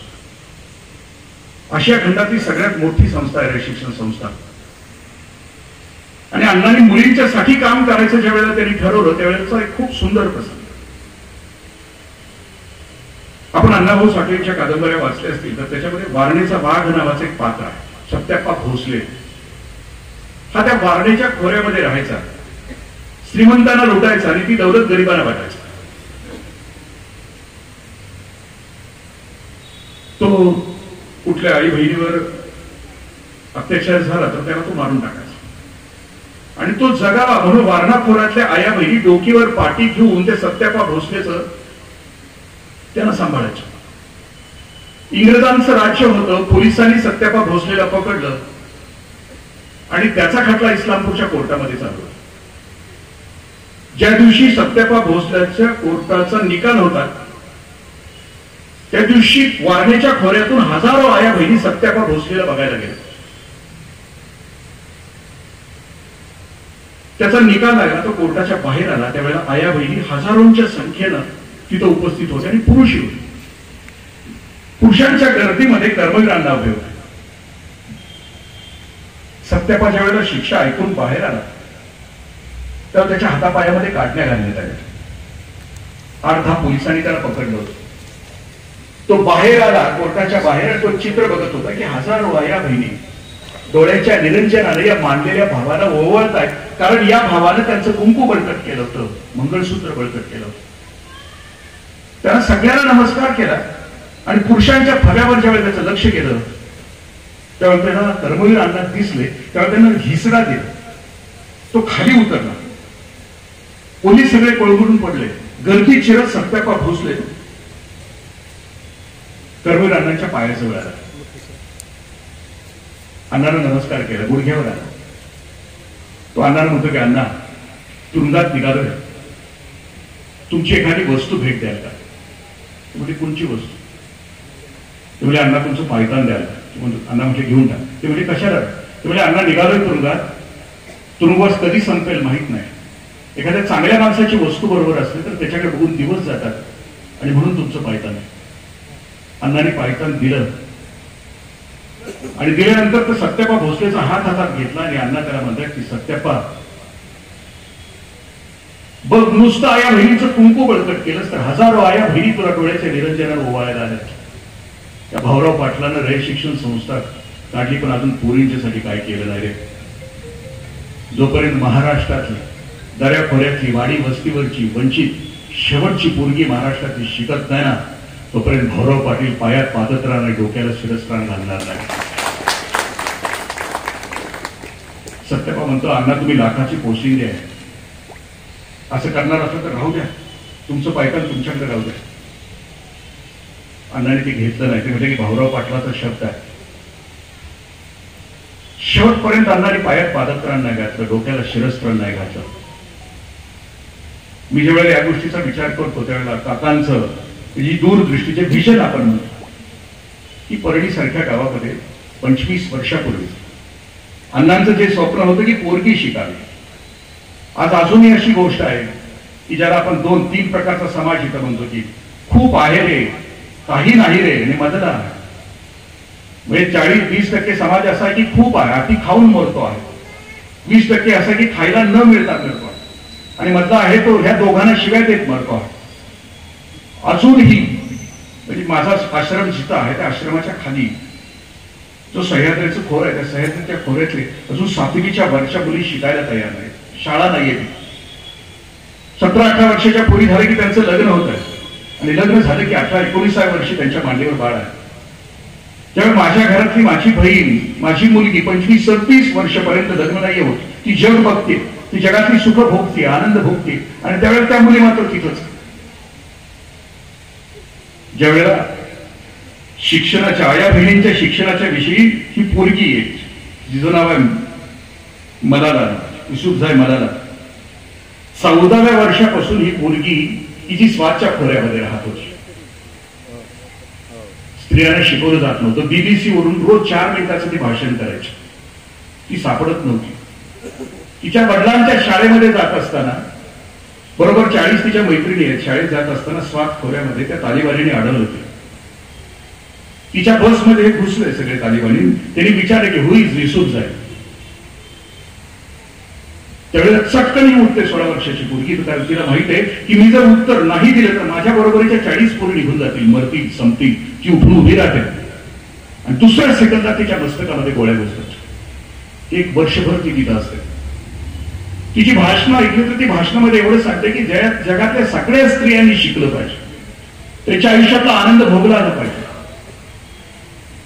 19व्या वर्षी नोबेल प्राइज दिला पाहिजे. म्हणजे समाजसेवा जो विषय मला दिला होता त्यावेळी ह्या 2 पोरी तर मला खूपच होत की काय घडू शकतं. समाजसेवा करायचं झालं तर वय आडवं येत नाही, तरुणाई आडवी येत, बाकीची कुठल्याच गोष्टी आडव्या येत. ग्रेटा थुंबर्ग नावाची पोरगी आहे, 9वीत शिकते आहे. बापानं लहानपणापासून सांगितलंय की 2050 साली पृथ्वीचा अंत अटळ आहे. बाप लहानपणापासून सांगतो की पर्यावरण संपत चाललंय पोरी, तुझ्या बेटाला मिळणार नाही. आम्हाला जो श्वास मिळाला, आम्हाला जी हवा मिळाली, आम्हाला जे पाणी मिळालं, आम्हाला जे अन्न मिळालं ते तुझ्या वाट्याला मिळणार नाही. बाप तिला सांगतो आहे. कारण 2050 साली पृथ्वीचं टेम्परेचर 55 डिग्री सेंटीग्रेड असेल आणि ते उत्पादन करू शकतील अशा प्रकारच्या व्हरायटीज आपल्याकडे नसतील. श्वास घेण्याच्या लायकीची हवा नसेल कारण तितकं वातावरण अशुद्ध असेल. आणि मग 2018ला सप्टेंबर महिन्यामध्ये शुक्रवारी ते आपल्या स्वीडनच्या विधानसभेच्या बाहेर बसते आणि एक बोर्ड पाठीमागे लावते की फ्रायडे फॉर द फ्युचर, एक बोर्ड लावते आणि जगभरातल्या पोरांना आव्हान करते की तुमच्या आयुष्यातला तुमचा शुक्रवार मला द्या. एक चळवळ उभी राहते. जगभर चळवळ उभी राहते. एक वर्षात तिला 5 लाख पोरांचा पाठिंबा मिळतो. एक बटरफ्लाय थिअरी नावाची अशी मान्य केली जाते की जंगलामध्ये एखाद्या लहानशा पाखरानं आपलं पंख फडफडवलंय तर जगाच्या दुसऱ्या बाजूला सुनामी येऊ शकते, इतकी त्या फडफडवण्यामध्ये ताकद असते. ही नदीतली पोरगी दर शुक्रवारी बसते. 1 वर्षभरानंतर 5 लाख चिमुरड्यांचा तिला पाठिंबा मिळतो. जग हातरून जातं आणि मग युनोला वाटतं की आता परिषद भरवावी पर्यावरणावर. आणि परिषदेमध्ये 169 देशाच्या परिषदेमध्ये या पोरीला बोलवण्यात येतं. अजूनही युट्यूबवर आपण संध्याकाळी गेल्यानंतर ग्रेटा थुंबर्ग टाईप करा आणि तिचं भाषण आहे तिच्या 4च मिनिट. ती पोरगी भयानक बोलली आहे. जग हातून देते, म्हणते की तुम्ही करताय मजा पण आम्हाला का सजा देताय? तुम्हाला कोणता विकास हवा? पुढच्या पिढीला मारून तुम्हाला कोणता विकास हवाय? तिच्या चेहऱ्याकडे बघितलं, तिचं बोलताना तिचा आवेश बघितला, तिच्या आतल्या वेदना तिला बोलताना आपण बघितलं तर लक्षात येतं की एक 15-16 वर्षाची मुलगी हादरून सोडते. तुमच्या माझ्यासाठी जगाला प्रश्न विचारते की नका ना करू असा विकास, आम्हाला जगू दे ना, आमच्या लायकीचं ठेवाना वातावरण, आमच्या लायकीचं ठेवाना पर्यावरण. एक चिंगारी, एक फुलपाखरूचं पंख तिकडे फडफडतंय आणि या पोरीने जगभरामध्ये लाट आणली की करा विचार करा, विकासाचा विचार करा. ज्याच्या आतमध्ये ही भडास आहे, अंतःकरणामध्ये या गोष्टी आहेत, त्याच्यामध्ये या सगळ्या गोष्टी घडू शकतात. लास्ट समारोप करताना मी असं म्हटलं की काय मिळतं हे सगळं केल्यानंतर, चांगलं जगल्यानंतर, चांगलं वागल्यानंतर, दुसऱ्यासाठी झटल्यानंतर काय वाटतं? ज्ञानेश्वरीमध्ये खूप सुंदर उभी आहे. माऊली असं म्हणतात की जो खूप चांगला जगतो त्याच्या वाट्याला मृत्यू खूप चांगला येतो. आणि तो मृत्यू कसा असतो? का झाकली या घटीचा दिवा, त्या गेला गे पांडवा, ऐसा जो देह ठेवी तो परब्रह्म. असं म्हणजे मृत्यूच्या वेळेला त्याचा तडफडून मृत्यू होत नाही, तो सहज मृत्यू होतो. एखादा दिवा असावा आणि त्याच्यावर भांड ठेवावं. भांड ठेवल्यानंतर आता दिवा जसा सहज दिसतो तसा मृत्यू असावा. जो यथार्थ जगतो त्याच्याविषयी बाबा बोलकर असं म्हणतात की त्याचा देहांत देखना देहांत जो सागरी सूर्य तसा अग्नीचा पेरून जातो रात्रगर्भी वारसा.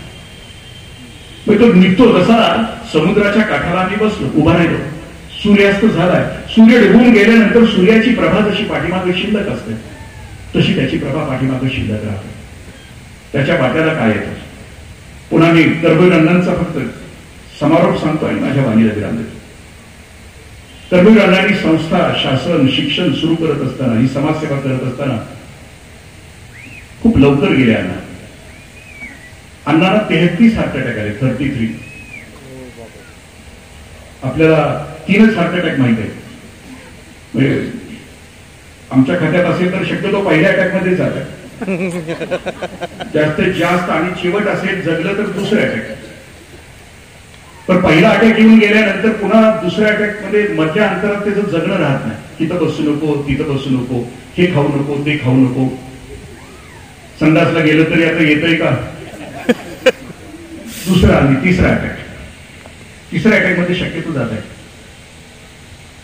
पण अण्णांना 33 हार्ट अटॅक. बरेचसे पीजी पाटील सरांनी कर्मवीर उपनिषद नावाच्या पुस्तकामध्ये याविषयी लिहिले की अखंड आयुष्यभर या माणसाचा ध्यास होता.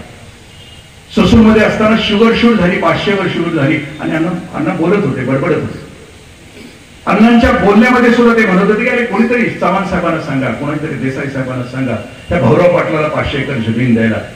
माझी गोरगरीब पोरं उन्हाळ्याच्या आणि दिवाळीच्या सुट्टीमध्ये शेतात राबतील, कष्ट करतील आणि स्वतःचा पैसा प्राप्त झाल्यानंतर वर्षभर शेततील. अरे सांगा ना कोणीतरी.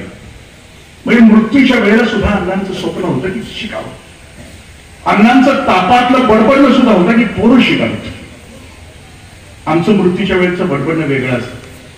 एक फ्लॅट घेतलाय, आता धाकट्याला कुठला घेऊन जायचा. अण्णांना 33 हार्ट अटॅक आले. बॅरिस्टर पीजी पाटील सरांनी त्यात खूप सुंदर लिहिलं. ते असं लिहितात, अटॅक यायचा अण्णांना, यमदूत समोर उभा राहायचा आणि अण्णा त्याला म्हणायचे, सर माग मला सोलापूरचं कॉलेज बांधायचं, सर माग मला कोपरगावची शाळा बांधायची, सर माग मला साताऱ्याला पोलींचं कॉलेज करायचं. अण्णा त्याला सर माग म्हणायचे. तो यमदूत यायचा, अण्णांच्या पायावर डोकं टेकवायचा, पाठीमागे जायचा आणि तो म्हणायचा की होय अण्णा, तुम्हाला घेऊन काय करू, लोकांची लेकरं शिकणार कशी. 33 वेळेला यमदूत आला, अण्णांच्या पायावर डोकं टेकवला आणि निघून गेला. यमदूत माझ्यासाठी आला आणि मला म्हटलं इकडं चल. मी म्हटलं सर माग. तर ते म्हणाला आत्ताच उशीर झालाय. कसा जगलायस मला माहिती आहे. आमच्या जगण्याची उंची कशी असते. समारोपात जो मी नेहमी उल्लेख करतो तो फक्त सुरुवातीला सांगितलं ना, आमच्या आयुष्यामध्ये कुलगुरू महोदयांनी सांगितलं की बोथट झालो आम्ही, आणि ही गोष्ट खरी आहे. मी एक गझल आपल्याशी शेअर करतो. त्या गझलमध्ये आपला रोल, पालक म्हणून रोल कोणता आहे. आम्ही सगळे आई बाप आहोत. खरं तर असं म्हटलं जातं की आई बापानं असं जगावं की पुढच्या पिढीला जगण्याच्या लायकीचा समाज करावा आणि मग मरावं. आम्ही सगळेजण, सगळे आई बाप असो, माझ्या सहित मी गेले 30 वर्ष यासाठी फिरतोय माझ्या पोराला जगण्याच्या लायकीचे 4 घरं मिळावी, की ज्या घरामध्ये चांगुलपणा आहे, की ज्या घरामध्ये माझं लेकरू गेलं तर त्याला प्रेम मिळेल. कारण हम एक ह्या कुटुंबामध्ये आता त्या पोराला भविष्यामध्ये आत्या नसणार आहे, मावशी नसणार आहे, एक ओपं घर असणार आहे. मग नसेल तर आपल्याच विचाराची 10 कुटुंब एकत्र आली तर त्याला एक परिवार मिळेल, आणि त्या परिवारामध्ये माझं लेकरू सुखानं जगेल. कारण माणूसाचं लेकरू प्रेमासाठी असुसलेलं असतं. म्हणजे मुलाचं संगोपन करत असताना मानसशास्त्र असं म्हणतात की मुलाला वाढवत असताना त्या 95% प्रेम द्या आणि 5% त्याला क्रोध करा. त्याच्याशी अबोला कधी नका धरू. त्याला शिक्षा अशी नका देऊ की घराच्या बाहेर उभं करा आणि दार लावून घ्या. अशा शिक्षा लेकराला करू नका असं म्हणतात. माणूस नावाची जात प्रेमासाठी हपापली. आता सुद्धा आपल्या लक्षात आलं असं की ह्या 1.5-2 वर्षानंतर जसं हे सावट कमी होतंय कोरोनाचं, आम्ही हपापलं एकमेकाला भेटायला. आज सुद्धा बघा एवढी तुम्ही लोकांनी गर्दी केली. याचा अर्थ माझं भाषण महत्वाचं नाही, तुम्हाला इथं भेटणारे तुमचेच जीवलग जे कदाचित नव्हते भेटले मधल्या कालावधीमध्ये, तुम्ही त्यांच्यासाठी इथंपर्यंत पोहोचला. माणसानं आपल्या जगण्यानं, आपल्या अस्तित्वाने पृथ्वीचा अंत पुढे ढकलायचा असतो. आम्ही पालक म्हणून असो ना आपल्या पुढच्या पिढीला जगण्याच्या लायकीचा समाज ठेवून जायचा असलं तर ही गझल मी आपल्याशी शेअर करतो आहे. अबू बक्रीची गझल आहे. पंकज उदासनी गायलेली आहे. आणि पंकज उदास असं म्हणतात, सुख दुःखता आपणा होया वेगानं. घरी गेल्यानंतर डाउनलोड करून ऐका सगळ्यांनी एकत्र. म्हणते असं म्हणतात की घर बरं होतं आमचं. 7 स्टांजा आहे त्याच्यामध्ये तुमच्या माझ्या पूर्वजांच्या घराचं, घरातल्या सौख्याचं, एकमेकाच्या प्रेमाचं त्याच्यामध्ये वर्णन आहे. तो असं म्हणतो आहे अबू बकरी की पंचोबाच्या कालावधीमध्ये आम्ही सुखी होतो. दरोडे पडत नव्हते, चोर नव्हते, घरामध्ये चूल पेटत नव्हती, पण आम्ही सुखी होतो. आजोबाच्या काळात पण आम्ही सुखी होतो. तो लास्ट बट सेकंड स्टांजाला येतोय तेव्हा तो असं म्हणतोय की जरा घरात डोकावून बघा ना. घरात कार्पेट आहे, वर झुमर आहे, दारात गाडी आहे, तर तुम्ही सुखी आहात का विचार. तुम्ही बेडरूम मध्ये भांडताय, दिवाणखान्यामध्ये येऊन नाटकी हसताय. तुम्ही घरामध्ये एकमेकाला देताय का ते. तुम्ही मेड फॉर इच अदर जगताय का. तुम्ही जे काही वैभव आहे ते पुढच्या पिढीला देताय का, समग्रतेला देताय का. हा स्टांजा संपतोय आणि मध्ये मोठा पॉज आहे. आणि त्या पॉज मध्ये त्या सभागृहात असलेल्या आईबापांच्या चेहऱ्यावर कॅमेरा आहे आणि नंतर त्या लेकरांच्या चेहऱ्यावर कॅमेरा आहे. आणि पंकज उदास त्यांच्या डोळ्यामध्ये आता पाणी एकटंच कमी, त्यांना काळजी आहे. आणि शेवटच्या स्टांजाची ओळ सुरू होते की हे आने वाली नसलो, हे येणाऱ्या पिढ्यानं. आणि मग शायर बोलायला सुरुवात करतो, हे येणाऱ्या पिढ्यानं आम्हाला तुमच्यासाठी एक असं जग तयार करायचं की तुम्ही त्या रस्त्यावरून जाल, त्या रस्त्यावर आम्हाला प्रकाशाची बीजे पेरायची. बरं, तुम्ही ज्या रस्त्यावरून जाल त्या रस्त्याच्या डाव्या उजव्या बाजूला आम्हाला सौख्याची उद्यानं तयार करायची. माझा एक मित्र माझ्या बरोबरीचा आहे. लग्न झालं, तो पोस्टात आहे ठाण्याला. त्यानं लग्न झाल्यानंतर बाळच जन्माला घातलं नाही. आम्ही गेट टुगेदरला भेटलो किंवा म्हणायचं, राम्यार पोरगं नाही जन्माला घातलं, पोरगी नाही जन्माला घातली. त्याचा त्यावेळेचा सवाल होता, त्यानं का नाही घातलं. तर म्हणतो की अरे इंद्रा, तुला मला जगताना एवढा त्रास होतोय, तर तुझं माझं पोरगं ज्यावेळेस जगायच्या वयात येईल त्यावेळेस जगू शकेल. त्याच्या पावला पावलाला फसवणूक आहे, त्याच्या पावला पावलाला बेईमानी आहे, त्याच्या पावला पावलाला गद्दारी आहे, त्याच्या पावला पावलाला भ्रष्टाचार आहे, त्याच्या पावला पावलाला हिंसाचार आहे. द्वेष, घृणा, मत्सर यांनी जग भरून गेलंय. त्याचे घाव तुझ्या माझ्या पोराला सहन होतील का. त्यावेळेला तो म्हणत होता 25 वर्षाला. आज तुम्ही विचार करा की तुमच्या मांडीवर जे लेकरू आहे सोसेल त्याला. ही फसवणूक, हा घाव सुरेश भटांच्या भाषेमध्ये अजूनही हा खोल खाव नाही, अजूनही हा सूर्यांना सरळ नाही. जे भाव होतात तुमच्या माझ्या लेकरावर, द्वेषाचे, मत्सराचे, घृणेचे, गावकी भावकी, जात पंथ धर्म, हे सहन करू शकेल. जगात नांदायला गेलेलं, जगायला गेलेलं तुमचं माझं पोरगं संध्याकाळी घरी येताना सहज येईल का? त्याच्या मनावर वार नसतील, त्याच्या शरीरावर वार नसतील, असं घरी येईल का? आणि मग तो शाळेत म्हणतो की हे बाळा, आमच्या वाट्याला जी दुःख आले, आमच्या पिढीच्या वाट्याला जी दुःख आले, ती दुःख तुझ्या वाट्याला येऊ नयेत, असं एक जग आम्हाला तयार करायचं. बाप पिढी हे सगळं करायला आम्ही मी कित्येक वेळेला माझ्या लेकरांची माफी मागतो की खरं आहे, तुझ्या लायकीचं जग आम्ही तयार नाही करू शकलो बाप म्हणून. सो मगाशी एका जबाबदार माणसानं जो शब्द वापरला की आम्ही बोथट होत निघालो. काम असतं एका पिढीचं पुढच्या पिढीला द्यायचं. माझं परमनंट 3 उदाहरण आहेत, मला खूप आवडणार आहेत. जनावर सुद्धा पुढच्या पिढीसाठी जगतात. रानात चरणाऱ्या रानगाय आपण कधी बघितले तर ते गोल रिंगण करतात आणि मध्ये वासराणा घेतात. त्याला कारण असं आहे की त्या रानगायांना कळतं की वाघाला, सिंहाला रांधी बरोबर, पण आमची लेकरं जगायला पाहिजे. अॅनिमल चॅनलवर चालणारा हत्तींचा तांडा आपण कधी बघितला तर त्या हत्तींच्या तांड्यामध्ये सगळ्यात पुढचा हत्ती असतो तो वयोवृद्ध असतो, सगळ्यात पाठीमाग असतो पिल्लू असतो. हत्तीला सुद्धा कळतं की वाघाला, सिंहाला तर आम्ही बरू, पण बछडी जगायला पाहिजे, पिलं जगायला पाहिजे. बिरबलाकडे 2 घोडे आले, दिसायला सारखे होते बाहेरून. बिरबलाला सांगितलं की याच्यात एक आई आहे, याच्यात एक लेक आहे. दिसायला बाहेरून सारखी होती, पण आई आणि लेक ओळखता येत नाही. बिरबल म्हटलं की चला नदीला लोट. नदीला घेऊन 2 घोडे गेल्या, नदीमध्ये लोटल्या 2 घोड्याच्या वेळेला. एक घोडी पुढे होती, एक घोडी पाठीमागे होती. आणि मग आता बिरबल असं म्हणतो की पुढे आहे ना ती आई आहे, पाठीमागे आहे ना ती लेक आहे. कारण घोडीला सुद्धा कळतं की प्राण्याचा प्रवाह गतीने आला तर मी मरेल, पण माझी लेक जगायला पाहिजे. घोडीला सुद्धा कळतं की पाण्यामध्ये जर भोवरा असेल तर भोवऱ्याच्या तळाला मी जाईल, पण माझी लेक जगायला पाहिजे. जनावराला सुद्धा कळतं की पुढच्या पिढीला जगायचं आहे आणि त्याच्यासाठी मी कडक करायचं, मी त्याच्या भोवती कुंपण घालायचं, मी त्याच्यासाठी त्याच्या जगण्याच्या लायकीचं एक वातावरण तयार करायचं. त्या गोष्टी घडाव्यात. काकांच्या निमित्ताने प्रबोधनाचं जे पर्व सुरू आहे त्याचं हे पहिलं पुष्प गुंफण्याचा मला मान दिला, सन्मान दिला, त्याबद्दल आपल्या सगळ्यांचं ऋण व्यक्त करतो.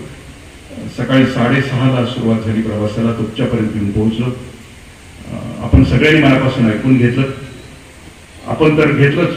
आता मालिका खरं तर प्राईम टाइमच्या मालिका सोडून आपण आलात, केवढा मोठा त्याग केला आहे. तुमच्याकडे विधान परिषदेची निवडणूक नाही, आमच्याकडे सुरू आहे तिकडे निवडणूक. आणि आता बाजारभाव घोड्यांचा काय झालाय त्याच्याविषयी चर्चा चालू आहे. तुमच्याकडे काय आहे माहित नाही. हे सगळ्या गोष्टींचा त्याग करून आपल्या आयुष्याचा अनमोल वेळ देऊन आपण सर्वजण इथं आलात.